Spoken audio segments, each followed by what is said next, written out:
Hey there, my name's Marley and welcome to my booktube channel.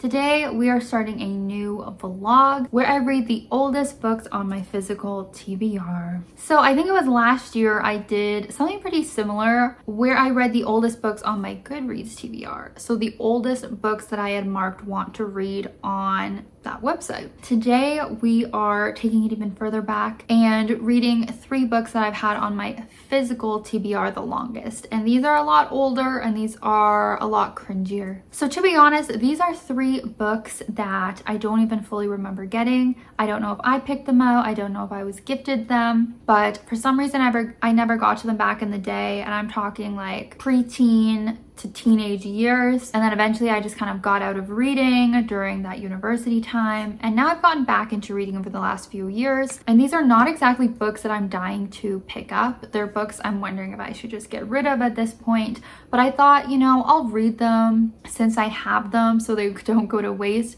and then I'll decide, like, do I want to actually keep these on my shelves and in my collection, or do I just want to get rid of them? So starting out, we have a Scorpio Races by Maggie Stiefvater. This is the one I have the most hope for, to be honest, because it's the one I actually like have a memory of wanting to read when I read her Shiver series and really liked it. And she's an author, you know, I hear a lot about. There's the Raven Boys series she's really well known for, so I feel like this one could go pretty well. But this is, I believe, a standalone from her, and it is about a competition called the Scorpio Races, and I just really like competition books, so I think this could be a good one. I don't know the year that I got this, but the year it came out was 2011. Since it's a hardcover, I assume I bought it that same year as a reference, so over 10 years ago. Then we have Guardian of the Dead, and this is by Karen Healey. Now this is one I suspect was a gift because I really don't picture myself, my younger self, picking this up, to be honest. But after reading the description, it does seem like a type of book I would have read. It's basically about a teenage girl at a boarding school, and then this, you know, mysterious boy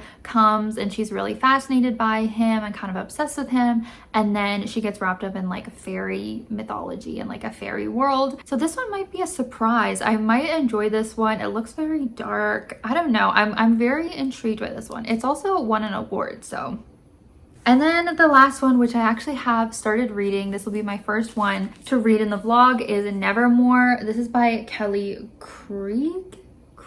Oh, I should say what year the Guardian one came out. This one came out 2010, and then I know that this one also came out in 2010. This has to do with like dreams. That's the fantasy element we're going with, is there's people who have like dream powers, but we're following this teenage girl named Isabel who gets paired up with this guy named, what is his name again? Varen, to start working on this English project together. They do not get along at first, but she's gonna, you know, get more and more drawn to him. There's a dream world that Varen has created through the pages of his notebook. And there is some inspiration from Edgar Allan Poe in this. I guess his stories kind of take place in like Poe's poems or something. This one, as I said, I've already started it, but I think it's going to be one of the most cringe. The only reason I have hope though is because I saw Olivia Rizzalotte read this one kind of recently. She said it was one she enjoyed back in the day and she kind of enjoyed rereading it. So there is some hope for it, but as I said, I'm a few chapters in and it's immediately giving me the ick and really is cringy due to the fact that we are following a popular girl in high school. And so I don't know, that kind of character can just be more cringy, maybe because I'm not that kind of person. So like she's popular cheerleader and then he's gonna be like the weirdo loner guy, but honestly that dynamic could be fun. Also, I can just tell this is outdated and the best word for it is cringe. I'll probably keep saying that the whole video. I'll try and come up with some other synonyms for that. Yeah, so let's get into the vlog.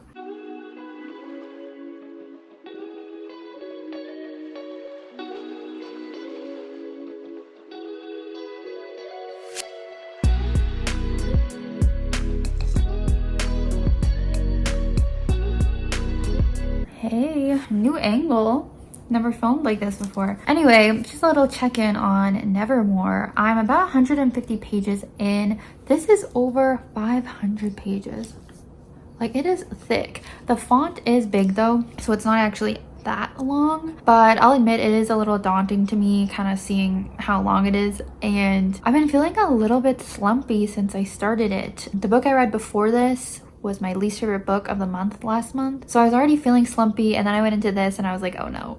I did not map out my reading very well that I'm still feeling slumpy with this, but I feel like it is picking up a little bit more. It was really annoying in the beginning because, as I said in the previous clip, our main character Isabel is kind of one of those popular mean girls, cheerleader. She has her little pack of popular people, and they honestly are all bullies.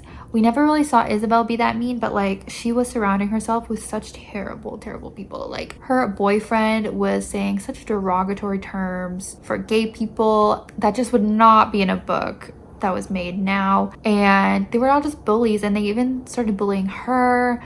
And it was just like, ugh, it was so terrible. Like, I really don't think people would act like that now. It just was like so unrealistic with how mean they were, in my opinion. But anyway, so we were kind of like dealing with that, and she wasn't really, you know, talking to Varen that much, and she was just feeling very sorry for herself, blah blah blah. But it has been getting better with her and Varen having some interactions, and we're starting to have some like creepy stuff going on. Like, she got chased in the park by seemingly an invisible man, and then there were all these like crows following her. It's giving Vampire Diaries vibes a little bit. Damon in the beginning of the show and book, which is obviously an Edgar Allan Poe reference as well. I am liking the dynamic between the two main characters. They are really not getting along, so I love enemies to lovers, as we know. I just feel like the popular cheerleader girl with the like emo guy isn't really seen that much, so I think that's kind of fun. Oh, but something else that was annoying me about our main character is she kept like sneaking out of the house to hang out with Varen, and I get hiding that from your friends because they think he's lame, but she was like hiding it from her parents, and I'm like, girl, you're partners with him for a school project. Like, I think they would understand that you need to go to the library to work with him on the project. So that part was just kind of weird. Even her friends though, like, why were her friends so mad that she was talking to Varen when like they were paired up for a school assignment? Like, they are gonna need to talk, and her boyfriend was just overacted so much. I got so jealous. I was being really mean to Varen, and it's like, has she never been paired up with another person for a school project before? Like, that's the only thing that was far-fetched. And I get the author wanted the situation of her sneaking out to see Varen, some sort of like forbidden love thing, but I feel like you could have done it a different way. Like, don't make them partners in a school project. Like, that is a clear reason they need to be hanging out, and her parents would understand. Anyway, that's just a kind of one of the silly things about this. But yeah, we just had our first dream, so I won't get too into spoilers. I don't know if people care about spoilers for this at this point. I'm interested in learning more about whatever this dream world is going to consist of. Hey guys, so I just got home from working my part-time job, my side hustle, and I'm kind of in a good mood from it because it was the Sabrina Carpenter concert, which I was actually considering going, but I ended up working it, and I literally got to see her. I snuck in and got to see the last two songs, which were the only two songs I know from her, so that actually really worked out. Maybe I'll insert a clip.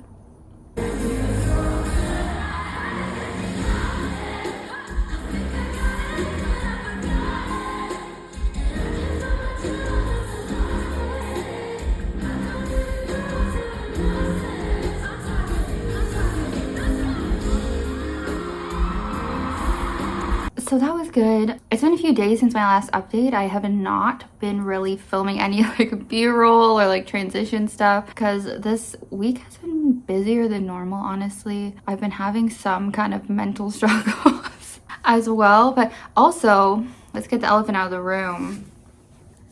The Hellfire Club. I went to the Stranger Things experience too. Did not blog a single moment. Totally forgot about this vlog. So maybe I'll put some photos in now of like me when I was there. Sorry there's no video evidence of it. Yeah, I got this shirt, so I'm finally like an Eddie girl. But yeah, that was actually very fun. It is worth the money if you're able to go. Anyways, so those are the fun things of my week. But let's talk about this book. So Nevermore, I'm still reading it. I am almost 400 pages. It is dragging. I know I said like it shouldn't actually be that long because it's like big font or whatever.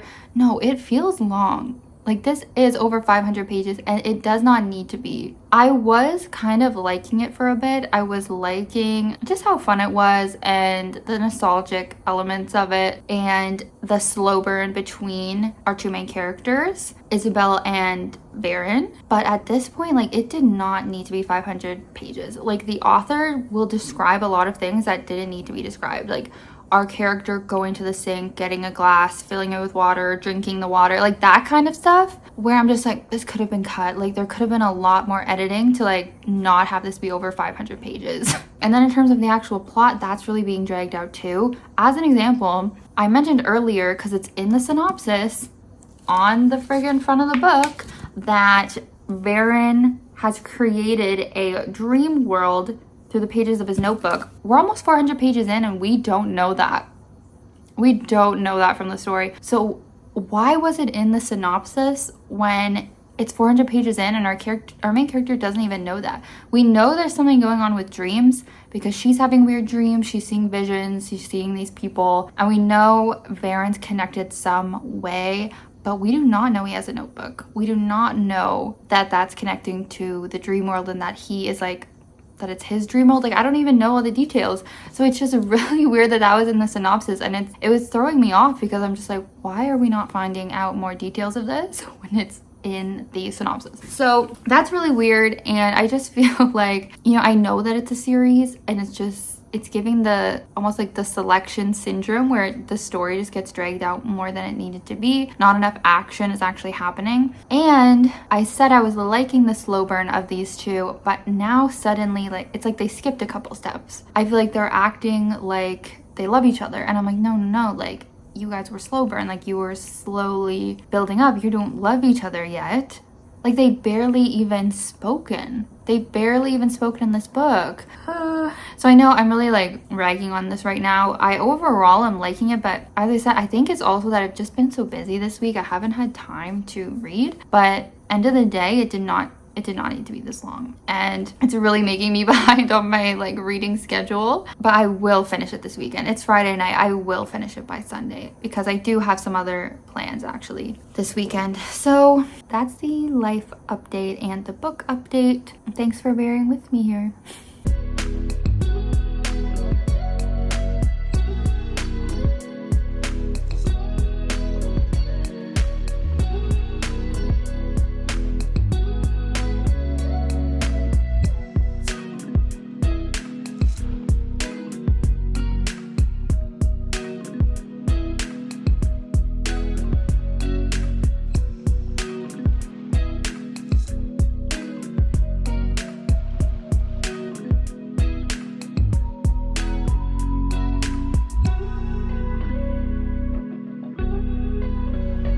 Hey, I feel like this lighting is not flattering at all. It's like my pink blanket is reflecting onto my face. I think I never did a final update on Nevermore, but basically by the end, I just was not caring at all about it. Clearly, I didn't even feel like talking about it, and I gave it a 2.5-star rating. I think throughout it, I intended to give it like a 3-star, but I did end up dropping it a little bit by the end because I was just like, that is enough. Like, I am so over this. I think I showed you I have started the Scorpio Races now by Maggie Stiefvater.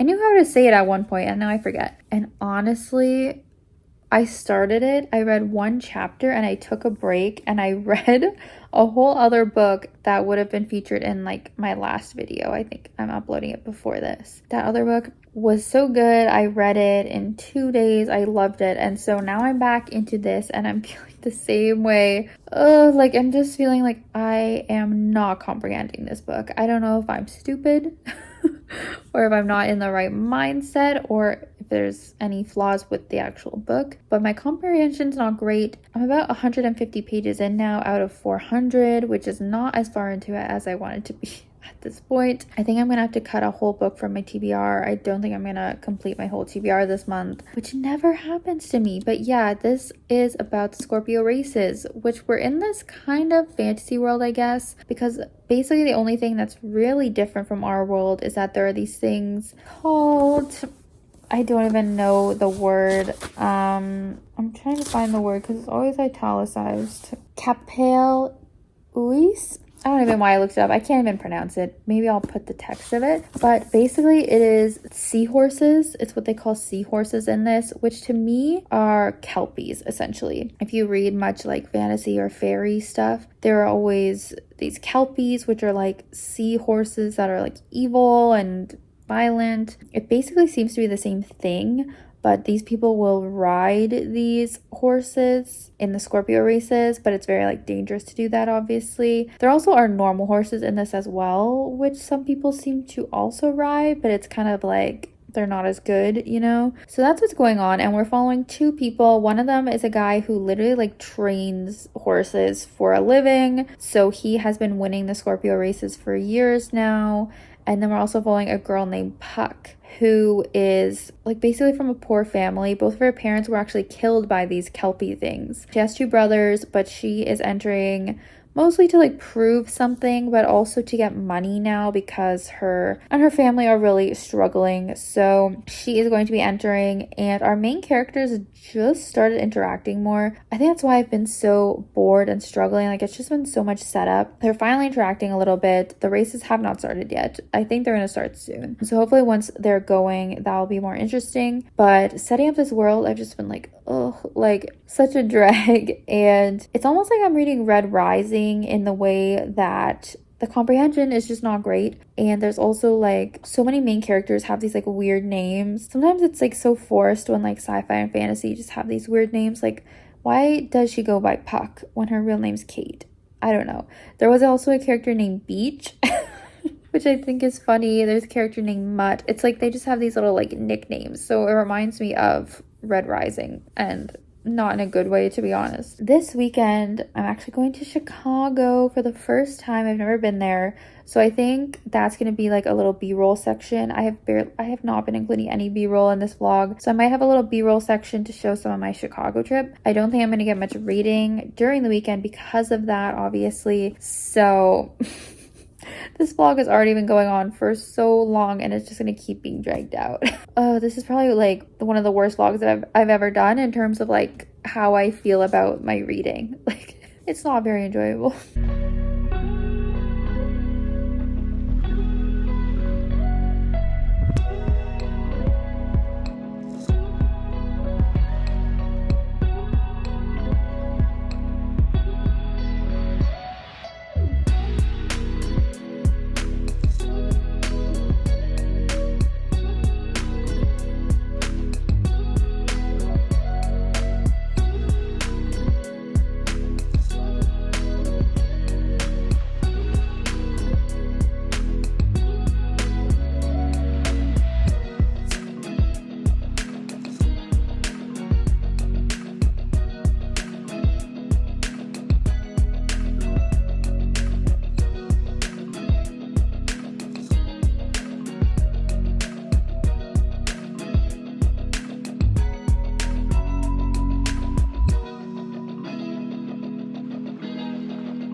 crumble cookie taste test. Okay, I'm just gonna bite it directly.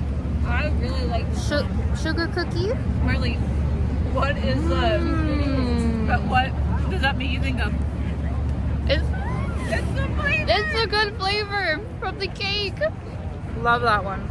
Okay, next bite. Oh, frick. Next, we have just a milk chocolate chip. It's still warm. Exactly what you want of a chocolate chip cookie. Okay. These are crazy. What was this one? Oh my god, it's warm too. Reese's. Snicker What? peanut. It's gonna fall, Marley. Wow. Very peanut buttery. Not my favorite. I feel like I don't really want like peanut buttery cookies that much. Okay. Next we have this honey graham, which is really cute. Okay. Should have got milk. I think I'm trying them too quick after the other. That one's good, but I expected more. This was a very bad crumble cookie review. All right, I did it. I finished the Scorpio races. As I just wrote in my little mini Goodreads review, the ending was like 5 stars, or like the ending was very impactful. I see why so many people have rated this highly, because it really ends with a bang, you know, an emotional like punch. But unfortunately, I didn't enjoy the whole book that much. So I think I'm going with a 3-star rating. It's very medium. I didn't hate it. I didn't love it. I will say I thought this was going to be more of a competition book, but the actual race did not happen until the last few pages of the book.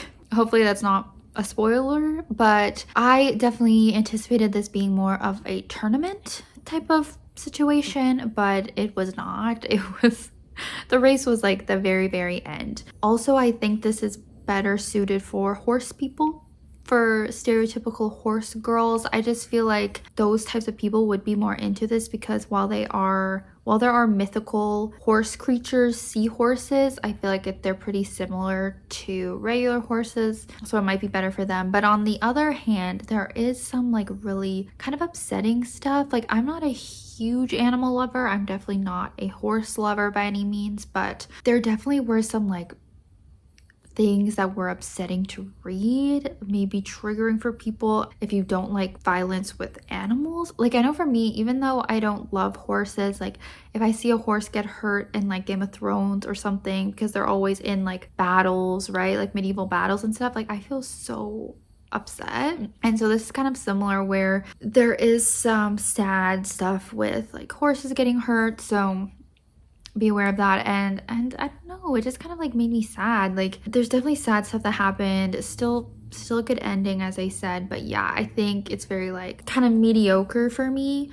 So at least I didn't hate it. But yeah, I think both of these books so far in this vlog have not really been a hit. The other one, Nevermore, I think I would have liked more when I was younger. I don't know if I would have liked this more when I was younger, to be honest. I do appreciate how unique this was. You don't often see books just focused on seahorses and like kelpies, and Maggie had an interesting note at the end that she was really wanting to write a story about seahorses, but she didn't know how to do it for years because there's a lot more to the mythology than what she put in here. And that's kind of what she said, is she decided to take a lot of the stuff out because she just didn't want to include that in her story. Which, yeah, I appreciate what she did with this, how it's kind of different from other YA fantasy. And I think I'll keep this on my shelf, especially because I have some other books by her, so I may as well keep it. I think Nevermore, not to go back to that again, but I think I will probably get rid of that at some point. Now we have one more book. I have a feeling it's either going to be the best of the 3 or the worst of the 3, just because I really have no idea of any previous reviews of it. So yeah, looking forward to reading that and wrapping up this vlog, as it's already been like, I started this vlog at the beginning of the month and we're already halfway through the month, so normally vlogs do not take me this long. All right, I'll see you next time when I've started the 3rd book.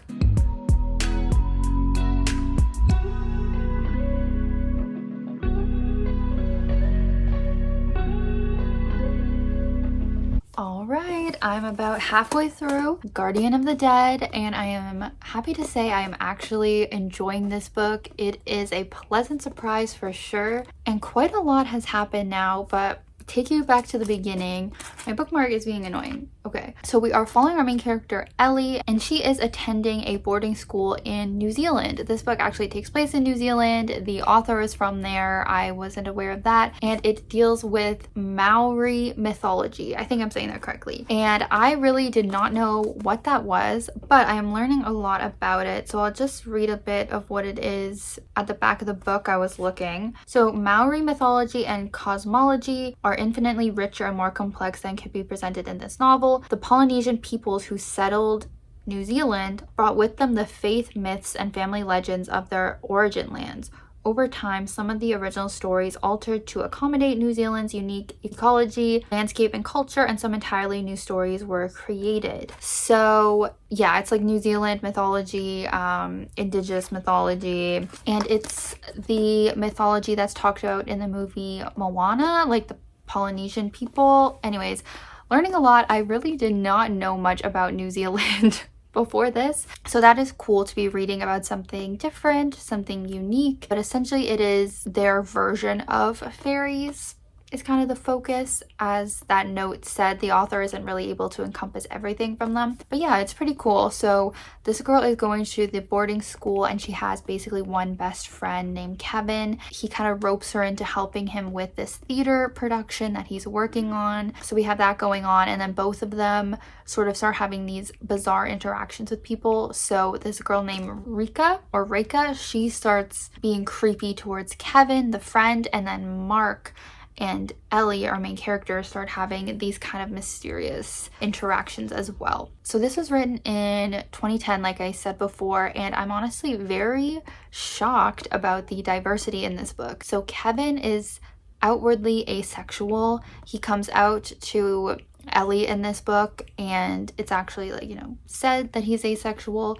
There's multiple different ethnicities represented. There was a Muslim character, Asian. Our main character is plus sized, and then obviously there's the Maori representation, which is a part of the New Zealand culture. But yeah, I was actually pretty surprised to be seeing that in a book from 2010. So props to Karen. She really went off. Who would have expected that from a Karen? Maybe that's why, you know, it has this award and stuff. Also, it has some good blurbs from some well-known authors like Libba Bray and Holly Black and Becca Fitzpatrick, who are all pretty well-known YA fantasy authors from around this time. So maybe that's why I got this at the time. And it actually is pretty funny. It's pretty good. It's definitely the best of the 3 that I've read for this vlog. So kind of nice I saved the best for last. Yeah, I'm just happy it's going well. And so I'm actually reading it quicker than I thought. And maybe I'll be able to catch up a little on my reading schedule. So if this sounds interesting to you, I would consider picking it up, but I will check back in again once I have finished it to give my final rating. All right, here I am. I have finished Guardian of the Dead, and I am pleased to report that it was my favorite book of this vlog, and I am going to be giving it a 3.5 star rating. So not the highest rating ever, but definitely the highest of this vlog. I just didn't enjoy it as much as the books that I normally rate 5 and 4 stars, but I do think this was actually a pretty good book, like I was saying in my previous update. I do just think the mythology stuff got a little wild for me. Sometimes it was a little bit hard to keep up with it. It did get pretty crazy. It really escalated a lot from where we started in this book. One of the things I think I forgot to mention in the initial premise is that there are these mysterious killings going on in New Zealand. I think across the country they are calling this person the eye slasher killer because they're taking everyone's eyes. So that was a little mysterious thing I forgot to mention. But yeah, overall I did like this. It just took me a few days to read, a lot quicker than the other books in this vlog. So I was happy about that, and overall I would recommend this book. Unfortunately, if we're looking at this as an experiment, I think clearly my taste is different from how it was back over 10 years ago when I got these books. A lot of books from that time are just outdated, but I'm still glad that I read these books finally. I think I'm going to keep Scorpio Races and this one on my shelf, and as I said before, I might get rid of Nevermore, and I will not be continuing that series. So thank you so much for watching. If you made it this far, be sure to leave me a comment below if you have thoughts on any of these books or if you read any of them back in the day, and like this video and subscribe for more bookish reading vlogs. I hope you have a great rest of your day. I'll see you in my next video. Bye!